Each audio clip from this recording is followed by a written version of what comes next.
हमारा दिल्ली चलो दिल्ली छोड़ो अभियान आज हमारे वाईटी है एंड और हम लोग मिल रहा है ना अपना जो डिमांड है कम्युनिटी पर है वो दिल्ली में जंतर मंतर में सबके सामने रखेंगे। I am very thankful to the members of the warriors of the Chitra माता, स्पेशली द टीडब्ल्यूएफ चित्रा माता एंड वाईटीएफ, जिसने बहुत भारी नंबर में अपने वॉलंटियर्स को दिया है और हर कॉन्स्टिट्यूंसी से हमारे मेंबर्स लोग दिल्ली जा रहे हैं and we will be putting a demand in writing to the Home Ministry of Government of India for a demand for BJP government. Second point है कि हमारा 2-3 इश्यूज है। हमें खबर मिला था कि चरिलाम में एक व्यक्ति का मौत हुआ है। वी आर वेरी सैड कि कहीं भी कोई टुकड़ावासी का अगर मर्डर होता है या उनका मृत्यु होता है, हमें मालूम नहीं है कि वो क्या पार्टी से है, लेकिन मेरे लिए व्यक्तिगत तौर में और हमारे चित्रा माता के व्यू से वो पार्टी वर्कर बाद में है। पहले एक किसी का पिताजी है, किसी का हस्बैंड, किसी का फादर और सबसे इम्पोर्टेंट वो हिंदुस्तान का एक नागरिक है। तो अगर पॉलिटिकल वायलेंस में किसी का भी मृत्यु होता है तो उससे हर पॉलिटिकल व्यक्ति को, हर पॉलिटिकल पार्टी को इसका खंडन करना चाहिए और जिसने भी ये मर्डर किया है उनके खिलाफ पुलिस को सख्त से सख्त कार्रवाई करनी चाहिए। फिर से मैं ये बात बोलना चाहता हूँ कि ये बहुत शर्म का बात है कि हम जस्टिफाई कर सकते हैं किसी का मर्डर को, किसी का डेथ को, क्योंकि वो कोई पार्टी का वर्कर है। वो सबसे पहले हिंदुस्तान का नागरिक है और अगर मृत्यु होता है तो हम बोलते हैं कि वो पार्टी वायलेंस में मारा गया। वो एक्चुअली अगर जिसने भी इसको उनके ऊपर हमला किया तो मारा, police should be arresting them and police should be taking free and fair inquiry. ये मेरा सेकेंड पॉइंट है and we demand that action be taken. Elections अगले 2-3 महीने में आने वाला है और अगर आज पुलिस ने गुंडे लोगों को अरेस्ट नहीं किया तो ये आने वाले 2 महीने में सिचुएशन और खराब होगा और इससे स्टेट का छवि खराब होगा और ये वायलेंस अगर हमने आज इसको नहीं रोका तो 2-3 महीने के बाद आउट ऑफ कंट्रोल हो जाएगा। और मैं नहीं चाहता हूं कि यहाँ में किसी का, वो बीजेपी का हो, सीपीएम का हो, कांग्रेस का हो, मोथा का हो या कोई ऐसे ही आम नागरिक, किसी के ऊपर भी कहीं में भी कुछ हमला होना चाहिए और उसका जस्टिफिकेशन होना चाहिए कि वो इस पार्टी से था या वो उस पार्टी से था। गुंडे लोगों को अरेस्ट होना चाहिए और गुंडे लोगों का कोई पार्टी नहीं होता है। गुंडे लोगों को आप अरेस्ट कीजिए, ये हमारा क्लियर डिमांड है। लास्ट पॉइंट है, आपने देखा है कि there has been many issues regarding Kokborok announcement in the Agartala airport. 1 महीने पहले मैं खुद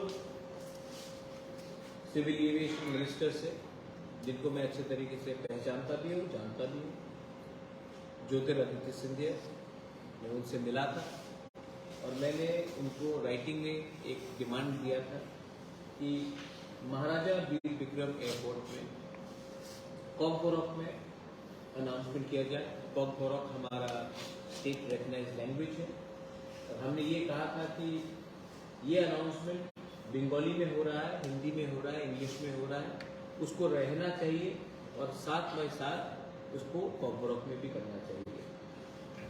दुख का बात है कि उनकी चिट्ठी में लिखा गया है कि हम कॉकबोरोक को कंसिडर नहीं करेंगे।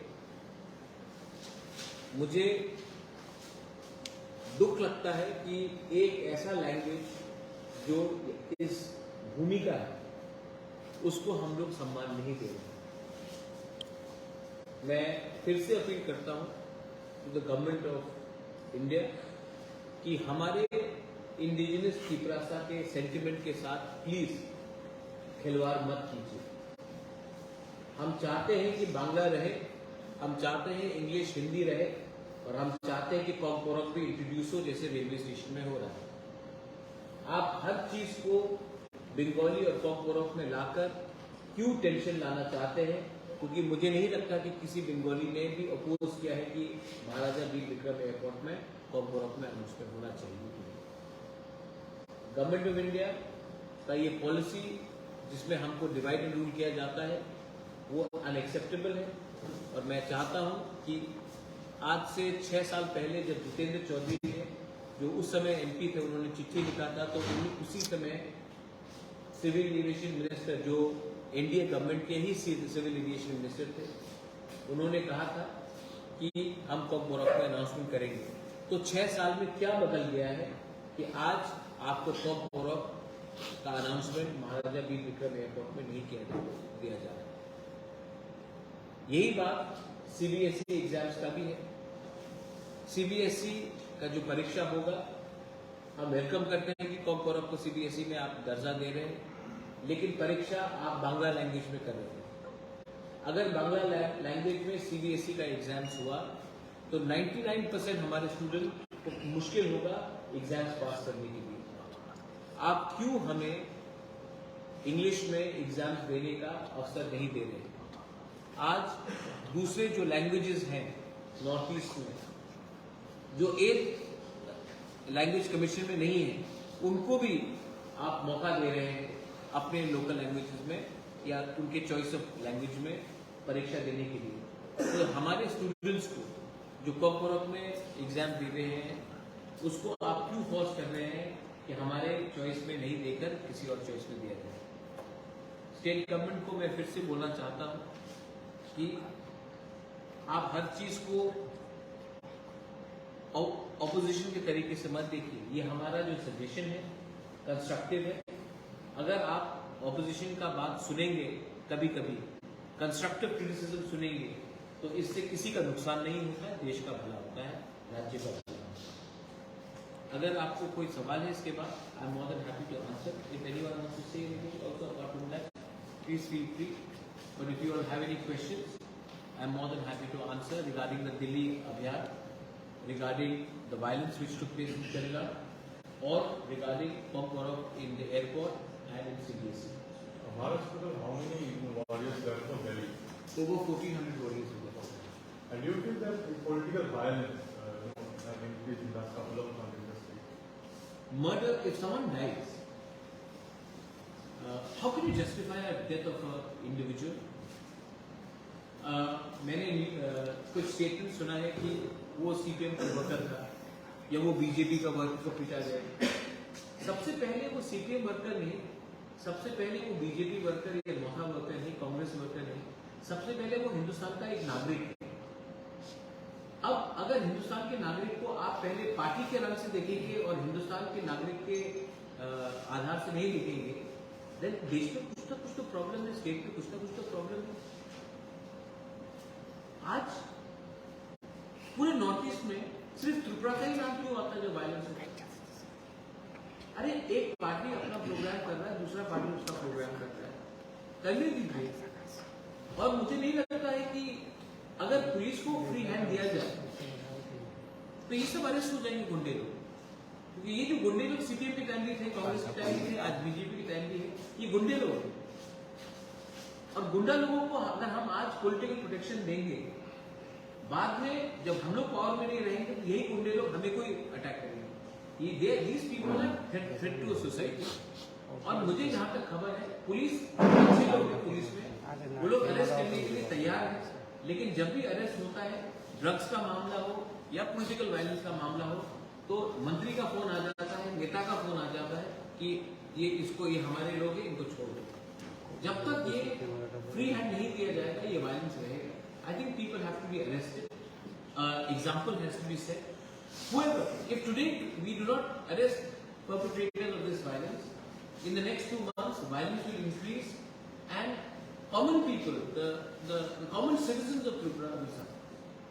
But the Chief Minister says police has been given free hand. Do you think that there has been some changes in last 3 months in the police activity? Because I think the Chief Minister has been, to be very honest, I am not a person who will criticize for the sake of criticism. The Chief Minister seems like an honest man, he seems like a decent man. But I think the Chief Minister also has to understand that the police have never been given a free hand in Tripura, whether it was under Manik Sarkar or whether under Biplab Deb or today under Manik Shahid. I think because there is enough, I don't think police has been given free hand in India. So there is no special case in Tripura, but I just think that the police today are scared in arresting smugglers, drug smugglers. Police are afraid in arresting the helmet gang squad, and because we gave these people such freedom, today these people are doing whatever they want to do, and the politicians also are finding it difficult to control them. The police have to be given complete free hand to arrest, and if this happens, the violence will come down. Mark my words, this situation, if it is not controlled now, will spiral into a bigger problem, and we don't want it. Sir corona में जो घटना घटी है उसके तुरंत बाद में deputy chief minister ने बोला है कि अगर बाहर से कोई आके ऐसा करेंगे तो बीजेपी के लोग रोकेंगे, तो वो लोग जो लॉ एंड ऑर्डर को हाथ में लिया है क्या आप उसको सपोर्ट करते हैं? कोई भी लॉ एंड ऑर्डर को अपने हाथ में ले, हम उसको सपोर्ट नहीं करते हैं, और जो बाहर से आए, अगर बांग्लादेश है तो ठीक है, नहीं बस लेकिन अगर एक कॉन्स्टिट्यूंसी से दूसरे कॉन्स्टिट्यूंसी से नहीं जा सकते, वो बात देखिए, अगर कल कोई खुमलुंग से अगरतला है और बोले कि बाहर के लोग, ये लैंग्वेज ठीक नहीं है। हम लोग सब हिंदुस्तान के नागरिक हैं, हम लोग सब त्रिपुरा के वासी हैं, और कोई को भी त्रिपुरा में फ्रीली मूव करना चाहिए। ये जस्टिफिकेशन नहीं होता है। लॉ एंड ऑर्डर को तोड़ने के लिए अगर कोई भी बाहर से आए और किसी ने नुकसाने का कोशिश किया, आप FIR फाइल कीजिए पुलिस से, लेकिन कानून को अपने हाथ में लेना ठीक है। और कोई सवाल? ठीक है सर।